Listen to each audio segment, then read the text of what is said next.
Assalamualaikum warahmatullahi wabarakatuh. Saudaraku yang dirahmati oleh Allah, pada kesempatan kali ini kita akan membahas hal yang sering menjadi keresahan dalam kehidupan manusia, yaitu bagaimana mendapatkan ketenangan hati dan pikiran. Sebuah persoalan besar yang kalau tidak diselesaikan dari sumbernya, seseorang akan terus merasa gelisah, resah, bahkan bisa kehilangan arah dalam hidupnya. Pertama, kita perlu pahami bahwa ketenangan hati adalah hadiah dari Allah untuk hamba-hambanya yang taat. Allah menyebutkan dalam Al-Quran, hanya dengan mengingat Allah hati menjadi tenang. Seringkali kita mencari solusi dari masalah hati melalui hal-hal duniawi, materi, popularitas, harta. Padahal sumber utamanya adalah kedekatan kita kepada Allah.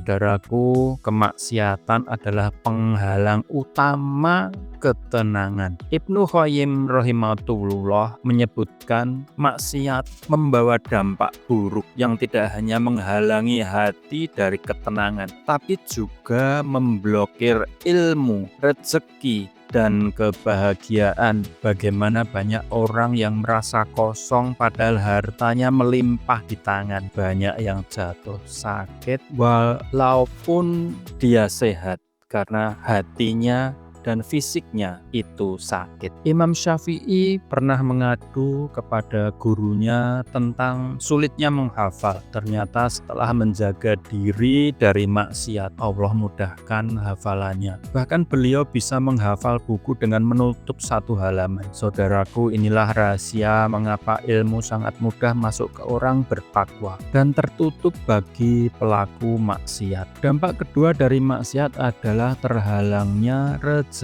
Ada sabda Rasulullah, semoga hamba terhalang dari rezeki karena dosa yang ia kerjakan. Seringkali orang bertanya mengapa usaha saya gagal, sulit dapat pekerjaan, selalu bangkrut. Saudaraku, cobalah muhasabah. Jangan-jangan ada dosa yang belum ditobati. Dosa membawa kehampaan hati dari mengingat Allah. Berapa banyak manusia yang merasa berat sekali berzikir, membaca Quran, berdoa, bahkan melaksanakan sholat dengan berat hati. Kehampaan itu tidak tertutupi dengan apapun, kecuali dengan ibadah dan taubat. Dunia tidak mampu menutupi kekosongan jiwa. Hanya Allah satu-satunya penawar kekosongan. Pelaku maksiat akan merasa asing di antara orang-orang yang soleh. Orang soleh selalu bercahaya, berakhlak baik, memberi motivasi menuju kebaikan. Namun pelaku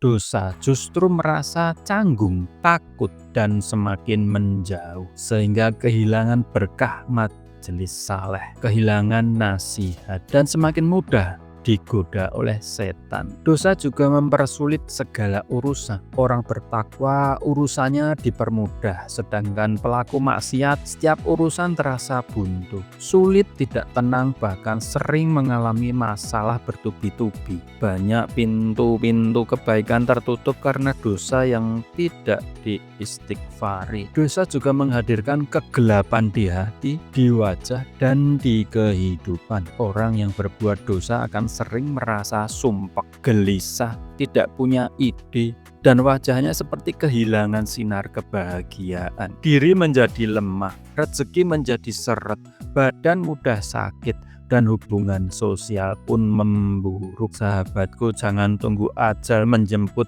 baru menyesal. Setiap hari yang berlalu adalah mengurangi jatah hidup kita. Lihatlah kuburan, betapa banyak yang sudah meninggal padahal saat hidupnya lebih kaya, kuat, atau lebih punya angan-angan dari kita. Tetapi ajal itu hukuman pasti, tidak bisa ditunda, dan amal baik satu-satunya yang kita bawa. Resep utama agar hidup menjadi tenang adalah kembali kepada Allah. Perbanyak istighfar, taubat, jaga ibadah, jauhi maksiat. Allah adalah As-Sitir, Maha menutup aib. Selama kita jaga hubungan dengan Allah, Allah juga jaga kita dari kehinaan dan kegelisahan hidup. Akhir kata, mari kita isi hari kita dengan kebaikan, berteman dengan orang yang soleh, ramaikan hari dengan ibadah, jauhi kemaksiatan, perbanyak taubat dan selalu muhasabah diri. Semoga Allah limpahkan ketenangan, kebahagiaan dan barokah dalam hidup kita. Wassalamualaikum warahmatullahi wabarakatuh.